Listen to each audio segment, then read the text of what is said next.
ये कहानी तब की है जब बड़े ही हौसले और उत्साह के साथ राम जी की वानर सेना रावण को हराने और माता सीता को मुक्त करवाने के लिए राम जी के साथ श्रीलंका की ओर बढ़ रही थी। वो जब आगे बढ़ रही थी तो विशाल समंदर देखकर रुक गई।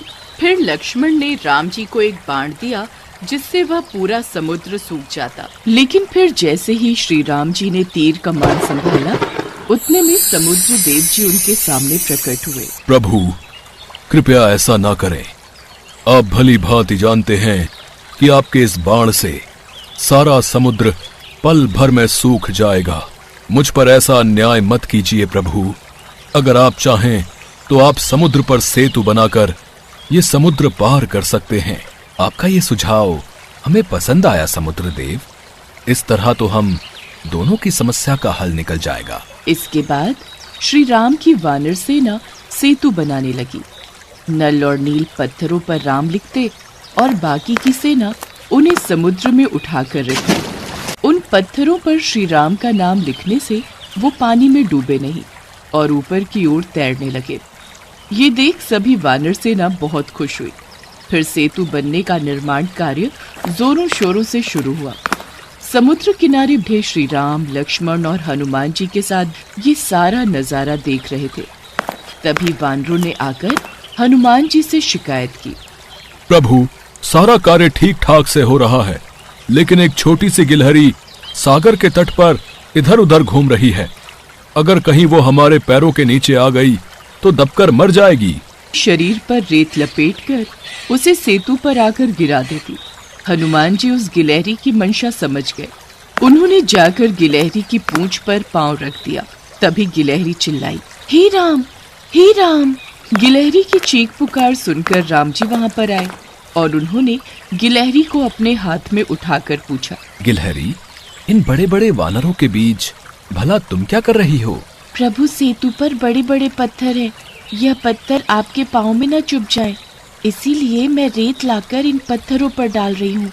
इससे आपकी राह कुछ आसान हो जाएगी। वानरों को आपकी सेवा करते देख मेरे मन में भी ये अरमान जागा कि मैं अपने प्रभु की कुछ सेवा करूं और इस राम सेतु में मैं भी अपना योगदान दूं। गिलहरी, तुम्हारे रेत के कुछ कण डालने से भला क्या ही होगा? प्रभु, आप सत्य कह रहे हैं। मैं इस सृष्टि की इतनी लघु प्राणी होने के कारण इस महान कार्य हेतु आखिर कर भी क्या सकती हूँ, और इसका भला मूल्यांकन भी क्या होगा।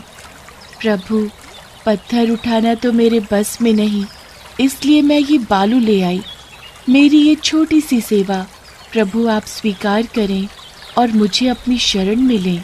गिलहरी की बातें सुनकर राम जी बहुत प्रभावित हुए और फिर मुस्कुराते हुए बोले, गिलहरी, तू इतनी छोटी सी है। हनुमान ने जब तेरी पूंछ पर पांव रखा तो तुझे बहुत दर्द हुआ होगा ना? बता, इसके लिए मैं हनुमान को क्या दंड दूं? प्रभु, यह तो हनुमान जी के चरणों की कृपा थी कि उनके चरण मुझ पर पड़े और मैं आपके हाथों में आ गई और मुझे आपकी कृपा मिली। तुम नन्ही सी जान हो, अतः मेरे प्रति तुम्हारा ये समर्पित प्रेम अतुलनीय है।